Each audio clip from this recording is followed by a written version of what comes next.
અહીંયા એક બીજો શબ્દ પણ એડ કરી શકો છો, ઘડવું. એના માટે એક સારો શબ્દ છે, ન્યૂઝપેપરમાં અવારનવાર જોવા મળે છે, ડિવાઇસ. મસ્ટ બી ડિવાઇસ એમ પણ લખી શકો. ટુ ડિવાઇસ એટલે શું? તો to create a system,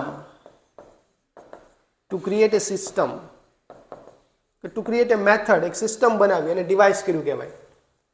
understood? અને આની સાથે કન્ફ્યુઝન ના કરતા, આવો એક શબ્દ હોય છે બીજો, ડિવાઇસ. આ સી છે અને આની અંદર એસ છે. એસ વાળું છે ને એ વર્બ છે અને વર્બ તરીકે યુઝ કરો છો. ફોર્મ્યુલેટેડ, ઘડવામાં આવવું જોઈએ. ટુ બી ડિવાઇસ્ડ એ પણ લખી શકો. અને આ ડિવાઇસ એટલે સાધન ટાઈપ.